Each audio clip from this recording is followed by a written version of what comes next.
Um, okay, so I'm going to talk about psychedelics in 21st century. Um, so I believe this will be quite a short talk.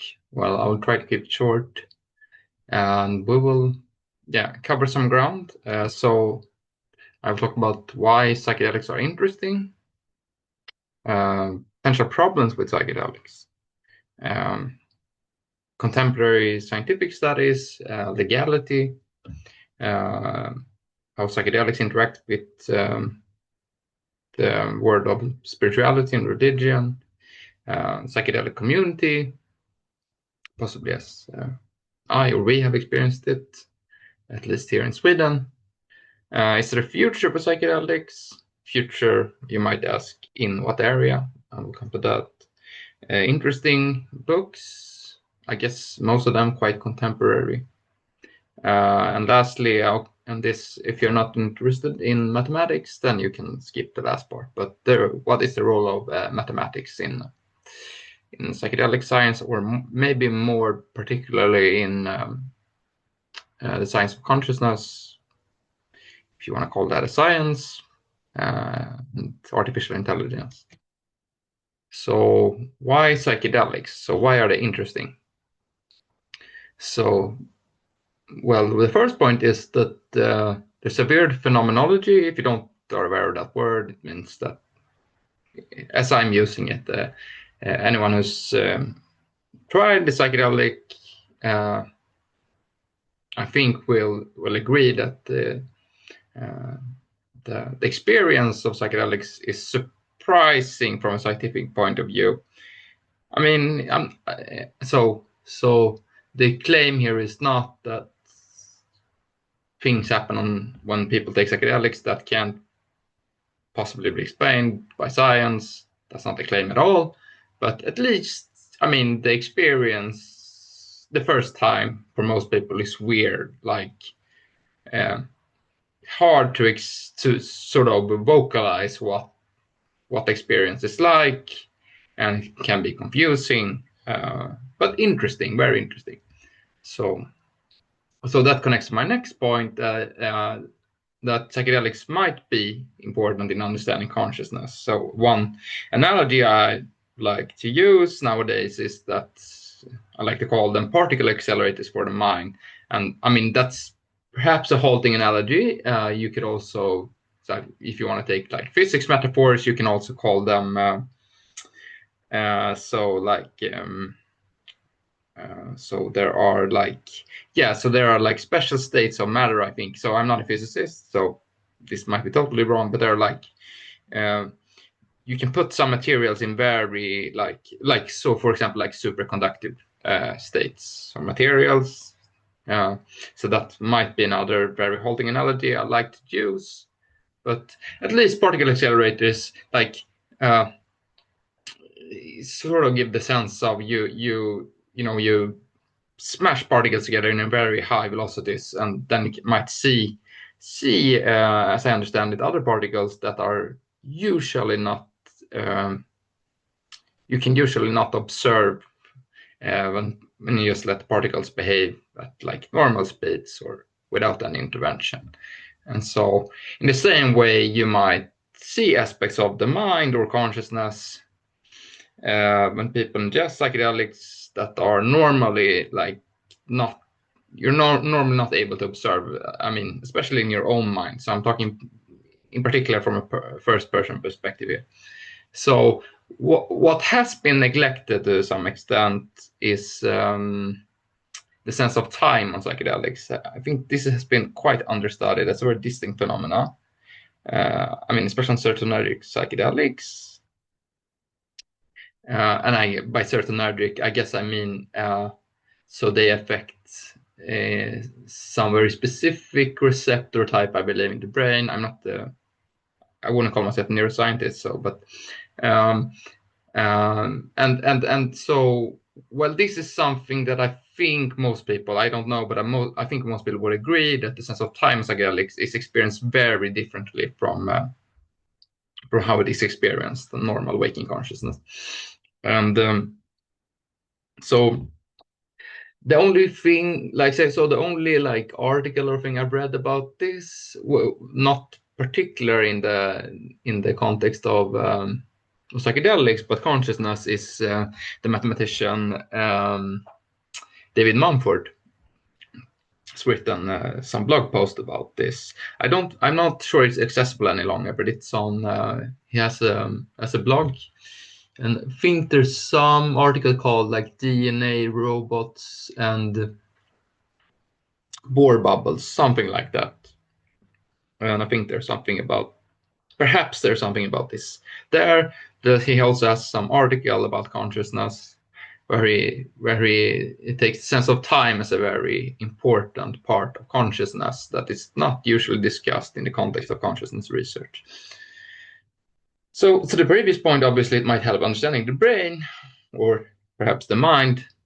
And so I will come to this to some extent, but well, what do we mean here? So of course, psychedelics has a very distinct effect on vision, and so I believe most earlier initiatives or connections here have been in understanding or making models of vision. So there's like Kluber patterns, and there's been maybe some models of how like the very specific types of pattern you might see on psychedelics are produced with the help of differential equations, or sort of you can make simulations based on so computer simulations based on some system of differential equations that sort of reproduces the patterns that are quite distinct on psychedelics. So maybe waveforms, and I think they're called waveforms and so on. I won't go into too much technical details in this talk. That's not really the point of this talk, so I have not prepared that. Okay, so but perhaps most importantly, psychedelics have the power to profoundly change one's perspective, and the question might be perspective on what? Well, that's hard to formalize, or not formalize, but maybe vocalize, and we will come to that to some extent what we mean. But I think most people would agree. I would say perhaps on one's life. So what they change your perspective on is perhaps to some extent dependent on what you're interested in and what you are usually thinking about. So perhaps if you're thinking a lot about your own life, then they might give you change of perspective on how you view yourself in relation to other people in your community and life goals and so on. If you're thinking a lot about science or math, they might give you a new perspective on problems you have been thinking about and so on. And I'm not claiming that those alternative views are more right or so on, but at least they might lend a different lens, so to speak, on things you usually think about in perhaps a specific way. So in essence, why are psychedelics interesting to us? So they can induce profound religious experiences. This has been noted in studies. And I mean, it's also so what one means by religious experiences is of course debatable. But I guess the word religious is perhaps the most apt word to use here. So we know no other substance and practice that does this, except perhaps near-death experiences, the loss of a loved one, and other like great life events. And so religious experiences are phenomenally interesting. So they have the power to profoundly change one's personality, worldview, perhaps Weltanschauung in German, if that's the right way to pronounce it. And of course, they also often personally experience as deeply meaningful events. So there was some article, I think, that may be interesting in psychedelics a lot of years ago now, about how I think like maybe, so this might be totally off, but like it is maybe 80% of people who took magic mushrooms experienced it as one of the 5 most important life events, like comparable to having their first child and so on, or having a child. So, okay, and they also interact with culture in profound ways when introduced at scale. So one example is, of course, the 60s revolution in the United States of America, which happened in the later part of the 60s during the Vietnam Wars and other political events. So they change one's perspective. They might, so the way psychedelics might possibly have a positive change is they might lead to greater agency in the form of increased repertoire of possible actions that one might take. So it might happen that you sort of gives you a way to think differently about how to take actions in the world that might. So you might be stuck in thought patterns or behavioral patterns that are not working for you or leading to suffering, and psychedelics might temporarily sort of give you a different lens on that might help you conceptualize other ways to behave in the world or see yourself and so on. So what are the possible problems with psychedelics? So one of them is that there has been an enormous amount of scaremongering around these substances. Hence, in our view, so the public has a more negative perception than warranted on psychedelics medicinally. So you can try, for example, to ask GPT so you can ask GPT to compare the dangers of the medicinal risks with, say, for example, magic mushrooms with alcohol, or cannabis with alcohol, or LSD with alcohol. And last I looked, GPT claimed that alcohol was the most risky one. Of course, there are psychological risks with psychedelics that might be greater than with alcohol, although that is to some extent debatable. So, of course, there are risks with psychedelics, and here, I mean, there's also risk with driving a car and most actions you take in the world. So, on a personal note, people usually have to ask, do the risk outweigh the potential benefits? For me, but that is also a question on the societal level, like introducing psychedelics. So in the context of decriminalization or legalization, do the risk outweigh the potential benefits for people? Another question in this context is, does the state have the right to criminalize behaviors that on the face of it only might possibly damage the person in question taking them, and not or so is the state warranted in forbidding behaviors or actions that are only possibly damaging to the person taking the actions? And so for example, from a libertarian perspective, I think most libertarians would agree with me that no, the state does not have that right.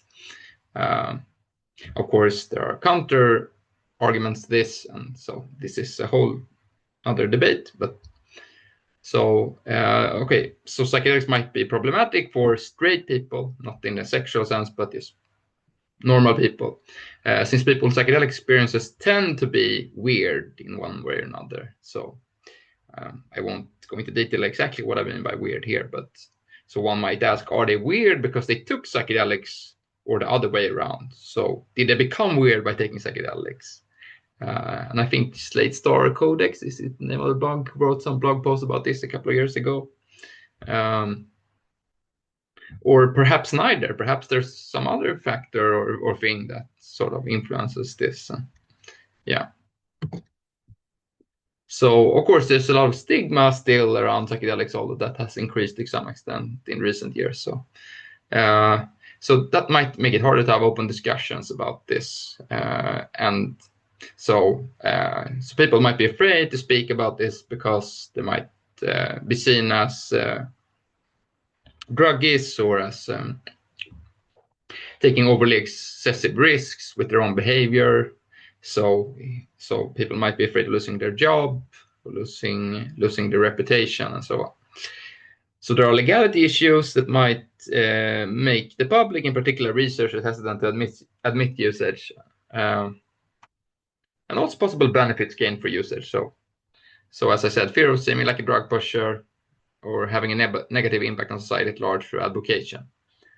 So it should be noted here that causal explanations in this context is extremely hard to evaluate. So one can usually on forums like Reddit and so on see claims like, I took psilocybin mushrooms and 6 months later my depression was gone.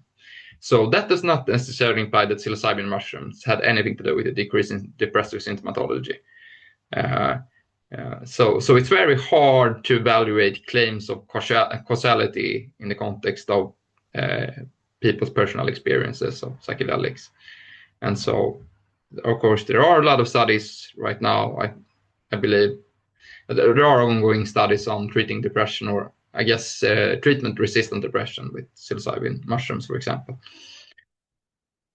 So, of course, there's a long debate also within sort of the psychedelic community whether everyone should take psychedelics. And there has been like at least 2 different views on this. And so I think you had a sort of a elitism, if that's the right way to pronounce it, with, for example, Aldous Huxley, where psychedelics should be given to select people of high rank in society with influence, perhaps intellectuals, but should not be taken by the public at large. So usually because like they can't handle it, or those sorts of statements. And there's the other side, the more democratic side, perhaps taken by Timothy Leary in the 60s, where we should just advocate that everyone try psychedelics. And so I won't try to argue for one or other side here. Okay, so scientific studies. So the most interesting research, according to us, so not necessarily directly people researching psychedelics, but some of them are, and some are more interested in consciousness and how the mind works and so on. So one of them is quite a well-known researcher, Robin Carhart-Harris, who studies mental health, psychiatry, how psychedelics act on the brain, and he came up with the entropic brain hypothesis quite a long time ago now, I think maybe 15 years ago. Carl Friston is, I think, the most cited neuroscientist ever. He works in theoretical neuroscience, machine learning, something called variational inference. I don't know much about that area. The Bayesian brain hypothesis, free energy principle, which is his trademark theory or principle, if you want to call it, and also the Rebus model. I think it's Rebus stands for something like relaxed beliefs, blah blah blah, something like that.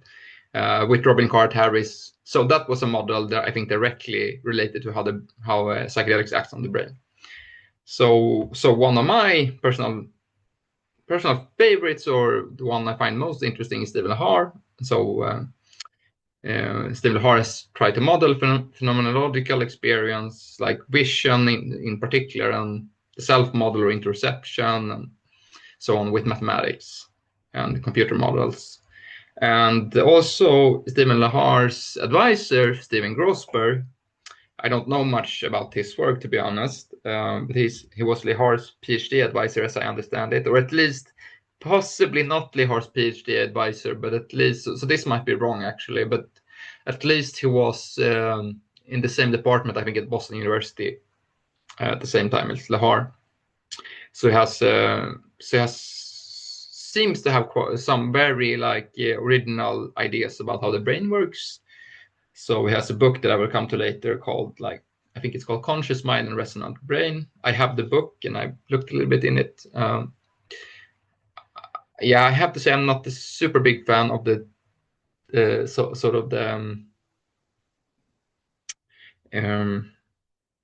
how the book is organized.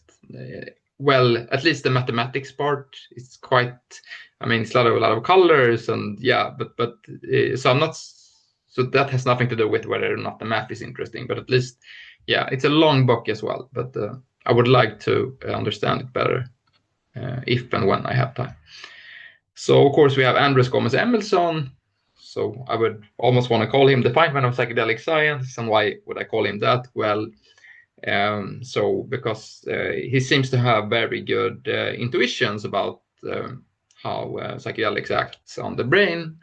And of course, as is perhaps well known, for physicists, Feynman was a very intuitive thinker. So you might have heard of Feynman diagrams, which is a very visual way to represent processes taking place in, I think, something called quantum chromodynamics. And so so Andres Gomez Emerson has a very interesting blog. I think it's still called qualiacomputing.com, which is very entertaining and has a lot of interesting and original ideas that I can recommend. And there's also Ogi Ogas, which I believe was also a Grossberg student. He's not in the picture here. He's written a lot of interesting books, some on not on consciousness psychedelics, but on one on sexuality. I think it was called.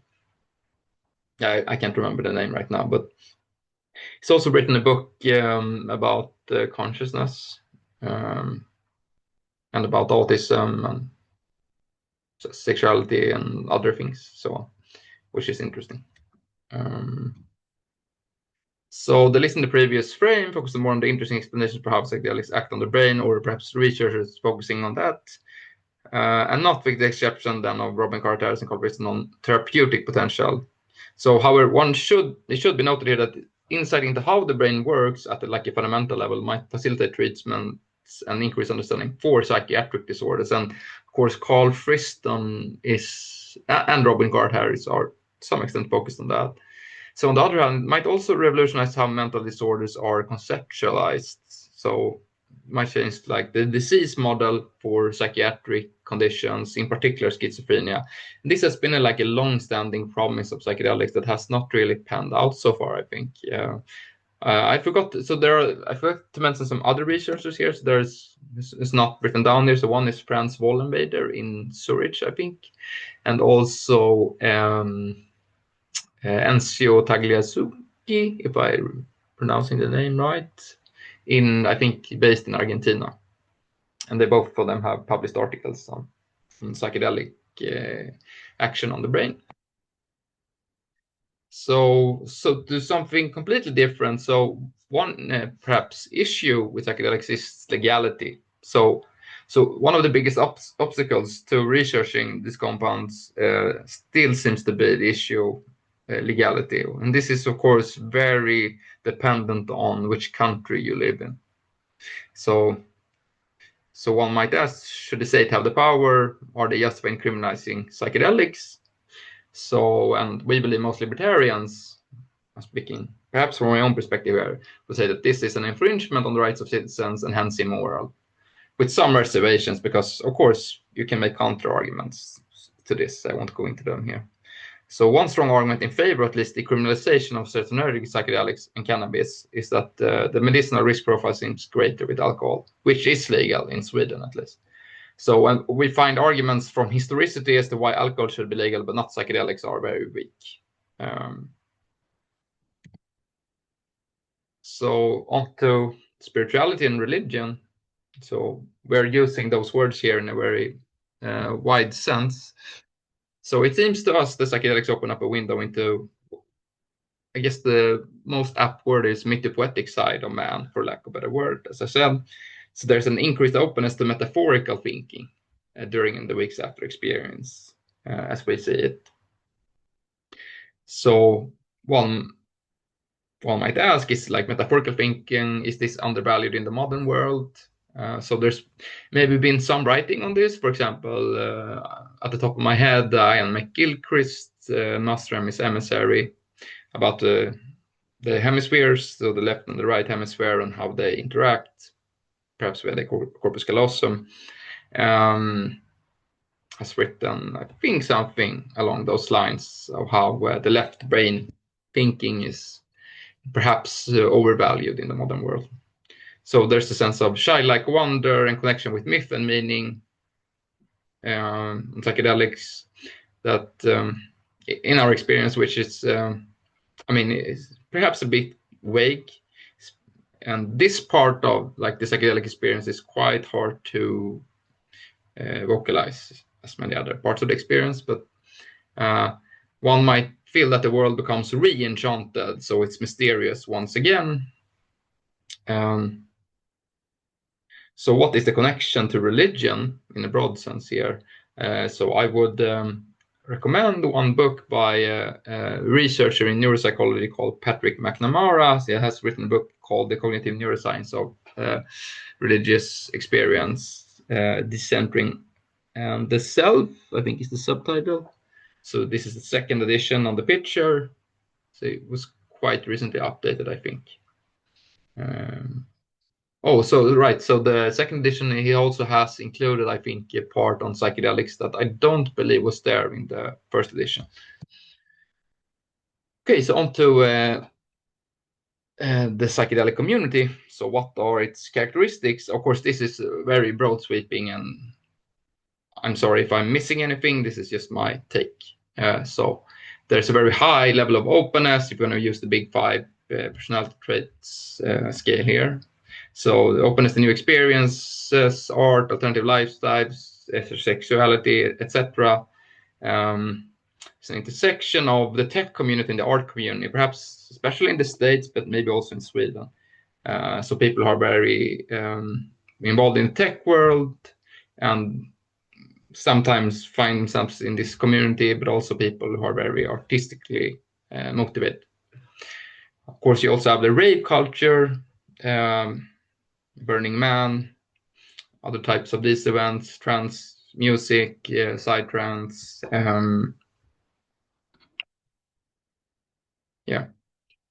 What about scientists and mathematicians? Well, in my experience, it's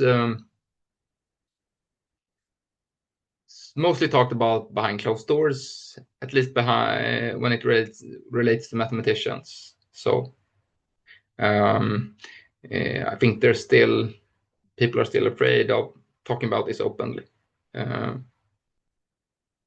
Maybe perhaps with good reason, especially with regards to legality issues and so on. So what are potential problems with this community? Well, perhaps there's a thing as too much openness, and that is not always necessarily good. So there's a quote, I'm sort of paraphrasing from Terence McKenna here, like you do not want to be so open that your head falls out.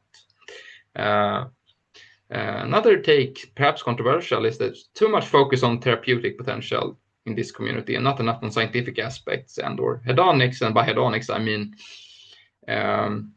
hedonics in a sense means like science, or not maybe the science, but like focusing on pleasure. And so what I mean by that is, so of course people go out and they drink alcohol and they have fun. And is there something wrong with having fun? Perhaps not. Should one only have to take psychedelics for therapeutic purposes? Perhaps not. Perhaps there's a place for bonding socially and having fun. And also, of course, I believe, as stated earlier, that psychedelics might have an important role to play in studying the brain. That has, at least in my experience, on conferences and psychedelics and so on, it's mostly focused on the therapeutic side and not so much on this other side. So is there a future for psychedelics? So they might become increasingly important in understanding consciousness, as I said, biological vision, imagination, but also in understanding psychiatric condition, also as pointed out before. And so far, this have to some extent not panned out. So there were some early researchers that had some ideas about this. I think in particular, John Smithies, he's deceased now, and someone called Humphrey Osmond, maybe. So they had some theory, molecular theory about how about the brain, how it interacts with psychedelic compounds, but yeah, so far nothing concrete. So is it far-fetched to believe that a psychedelic society, of course this is a very vague word, but might have a different values and belief systems than the current one? I mean, perhaps. I remember, like when I wrote this, I remember reading, so there's a guy in something in quantum theory called the quantum Bayesianism, or maybe shortened to cubism, that has some, I don't remember his name now. He's one of the main researchers in that area, uh, and he has like a more sort of like personal book where he, oh, I see that psychedelic is spelled wrong here, where he speculates about like introducing LSD to the water in a town and how that would affect the people in this town. Yeah, of course that sounds quite immoral, but so I'm not advocating anything like that, but yeah. So perhaps there will be increased funding, and there already is some ventures in this area for psychedelics in medicine, biotechnology. Of course, medicine and biotechnology sort of related. There might be other ventures more aimed at changing cultural attitudes towards psychedelics and questions of legality, decriminalizations, and so on. Decriminalization and so on. And that comes to, yeah, legal status. And so far, it seems in Sweden, this is very far off. This is not on the radar of most politicians. Perhaps cannabis is more realistic to see a decriminalization in Sweden of cannabis, but that also feels far off so far. So, and yeah, so here are some interesting books and blogs. Well, one blog at least that I find interesting in this area. So one of them is the Grand Illusion by Stephen Lahar, which is a sort of biographical, quite short book about Stephen Lahar's own experiences with psychedelics. Yeah. And you have Psychedelic Information Theory by James Kent. Conscious Mind, Resonant Brain, as I mentioned before, by Stephen Grossberg. You have Qualia Computing, also mentioned before, by Anders Gomez Emerson. There's a book called Shamanism with some subtitle from Eliad Mircea. I don't know if I'm pronouncing that right. This is not a really scientific book, more maybe in the field of ethnography, if that's the right pronunciation, and anthropology. There's also The Word in Your Head by Stephen Lahar, and this book is a bit more scientific. I mean, it has more math and models, cognitive neuroscience and religious experience, as mentioned. So perhaps some interesting writers, not really in the scientific side, but on the more metaphorical side, is Joseph Campbell, Myth, René Girard, Jordan B. Peterson, controversial, Douglas Hofstadter, David White, poet, and Thomas Carlyle, especially on great men. As his essay on great men goes into detail on this, to some extent, on mythology. So what's the role of mathematics? So this will be most important for understanding the science, so not only psychedelics, but perhaps even more related to consciousness research and artificial intelligence in the future. So what are the basic areas that one has to know? So linear algebra is one, calculus, probability, in particular maybe Bayesian statistics, perhaps graph theory. So there's some usage of graphs in, for example, Carl Fristen's work. Differential equations, so hidden Markov processes perhaps, and stochastic differential equations and statistical manifolds. So I don't know much about this. There's something called Fisher information and so on. So I won't explain what a manifold is here, but so what are some more advanced tools? So yeah, okay, differential equations should not be here. That one was already mentioned. So dynamical systems theory, I don't know much about that area. Projective geometry to understanding 3D vision. Fourier theory and harmonic analysis, perhaps. Topology, abstract algebra. So some of these areas are not right now So some of these areas of math have not really been used that much. It's more that has more been like intuitive hints about how one might use them. Perhaps a harmonic analysis. I mean, I don't know too much. Almost don't know the definition of harmonic analysis. Yeah, I mean, Fourier theory sort of goes into each other, I think. But I think there's a researcher called Selina Atasoy who's done some work on something I think she calls harmonic brain waves and so on here. Topology seems to be quite important, can be quite important in the future, especially for vision. This is just speculation. Abstract algebra, perhaps. I mean, why did I include it? I mean, at least understanding the language about abstract algebra can be important. So mainly talking about group theory and ring theory here. Yeah, polynomial equations and so on. So some areas that are way more speculative that might become important in the future. So sheaf theory, which sort of keep tracks of the relation between local and global information. This is already, I've not read in detail, but I've seen initiatives on using sheaf theory in artificial intelligence. So I believe there's been some papers on using sheaf theory, for example, for reinforcement learning. But I believe like the sheaves one, so mostly with something, if you're familiar with sheaf theory, like using constant sheaves, and I mean, not like super advanced stuff. Well, depends on your starting point. Category theory, so understanding thinking. So I believe, I mean, David Spivak, who's a researcher at the Topos Institute, has I think done some work in this area. Perhaps not really for understanding thinking, but maybe. Not so sure. And lastly, something called homotopy theory. That might be important for understanding vision. This is also speculation. So, of course, homotopy theory is to some extent related to topology here. But okay. Thank you.